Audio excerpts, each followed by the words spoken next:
Pour créer un formulaire, vous devez afficher l'onglet Développeur.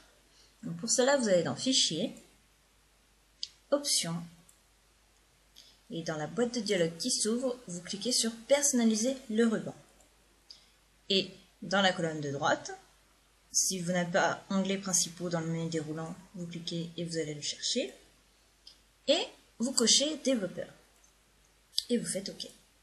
Et là, vous avez l'onglet Développeur. Donc, dans cet onglet, dans le groupe des contrôles, on peut constater qu'il y a plusieurs boutons. Donc, les premiers, ici, sont compatibles avec Word 2007 et Word 2010, et sont donc incompatibles avec les versions précédentes. Grâce à eux, vous ne serez pas obligé de verrouiller le document pour qu'il ne soit pas modifiable. Donc, lorsque vous cliquez sur le dernier bouton, vous avez d'autres boutons. Vous avez les formulaires hérités et les contrôles ActiveX. Donc les premiers sont les anciens boutons et sont donc compatibles avec les versions antérieures, mais dans ce cas, il faudra verrouiller le document. Et les seconds font appel aux macros. Donc, une partie des lecteurs utilisant encore des versions antérieures, j'utiliserai dans ce tutoriel les boutons de formulaire hérité, plus un nouveau bouton. Donc si vous utilisez une version plus récente, il peut être intéressant d'utiliser les nouveaux boutons puisque vous pourrez par exemple insérer des dates, ici, c'est ce que nous allons voir, ou insérer un emplacement sur une photo, ici. Donc pour ce tutoriel, j'ai créé un bulletin d'inscription. Donc, dans l'onglet Développeur, je vais commencer par insérer des cases à cocher pour la civilité. Donc déjà, je vais me placer à côté de monsieur, je vais faire un petit espace et revenir. Et je vais insérer une case à cocher. Donc pour ça, dans Contrôle, je vais dans les formulaires hérités et je clique sur case à cocher. Donc, maintenant, je vais insérer un champ de saisie pour le prénom et toujours dans les outils hérités et les formulaires hérités, pardon, je vais cliquer sur zone d'édition. Voilà. Et donc là, mon champ est symbolisé par une petite zone grisée. Et là, pareil, je peux soit double-cliquer. Tout à l'heure, j'ai cliqué sur propriété, donc maintenant, je vais double-cliquer. Voilà, ça fait exactement la même chose. Et là, vous pourrez indiquer quel genre de texte vous voulez qu'on puisse saisir. Vous pouvez indiquer un texte par défaut. Donc, je vais vous faire un exemple. Si je voulais une date, on va faire ça. Voilà, OK. Et voilà. Donc là, bon, c'est pas intéressant vu que c'était pour le prénom. Donc je vais laisser comme ça. Ensuite, pour la date de naissance de chaque enfant, je vais utiliser un des nouveaux boutons, car le calendrier n'était pas disponible auparavant. Donc je me place devant la date de naissance. Je vais le faire aussi pour les autres et pour la date ici.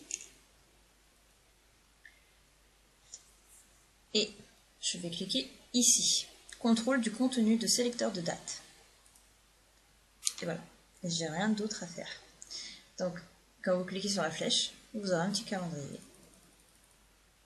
Vous pouvez même mettre la date d'aujourd'hui. Voilà. Alors, par contre, si vous possédez une version moins récente, vous pouvez insérer une zone d'édition. Mais dans ce cas, la personne qui remplit le formulaire pourra autant écrire 02-05-2013 que 02-05-13. Ce ne sera pas formaté. Et alors, le dernier, pour la classe, je vais insérer une liste déroulante. Donc, pour cela, je me place au bon endroit. Et je vais cliquer sur Outils hérités et Zone de liste déroulante. J'ai une petite case grisée, je double-clique dessus. Et là, je vais pouvoir paramétrer ma zone de liste.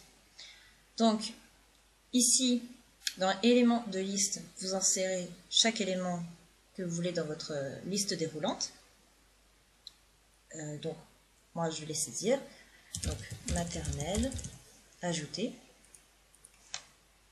Et après, CP, CE1, CE2, CM1, CM2, et 6e, 5e, 4e, 3e, seconde, première et terminale.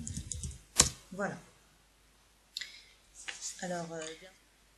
Alors comme le choix par défaut sera le premier de la liste, donc là dans mon cas ce sera maternelle qui apparaîtra, donc là on peut déjà cliquer sur OK. Voilà. Donc c'est ça le choix par défaut qu'il y aura.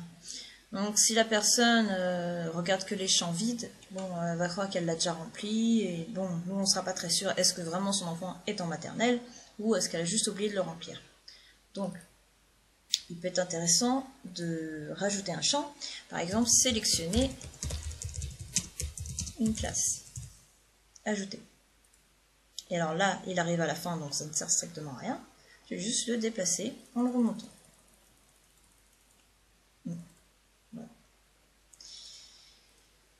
Voilà, on est au bon endroit. Donc là maintenant, je peux cliquer sur OK. Et voilà. Et bien sélectionner une classe. Donc maintenant que le formulaire est terminé, j'ai rien oublié. Donc il ne reste plus qu'à le verrouiller. Donc pour ça, vous cliquez sur restreindre la modification. Donc comme je ne souhaite pas que le formulaire soit modifié, je ne vais pas m'occuper des restrictions de mise en forme, mais plutôt des restrictions de modification. Donc là, je vais cocher « Autoriser uniquement ce type de modification dans le document ». Et là, je choisis le type de modification que j'accepte. Donc là, je vais mettre « Remplissage de formulaire ». Donc enfin, je vais cliquer sur « Activer la protection ». Et là, on me demande un mot de passe. Donc, si je ne veux pas mettre de mot de passe, je suis OK. Mais ce mot de passe sera demandé si la personne souhaite retirer la protection et modifier votre document. Donc si vous ne souhaitez pas que votre formulaire soit modifié, autrement que pour remplir les champs, je vous conseille d'attribuer un mot de passe. Donc je vais faire un test. Et je confirme bien sûr. OK. Et là, donc là, vous voyez, je ne peux plus saisir le texte. Je peux juste écrire ce que je veux.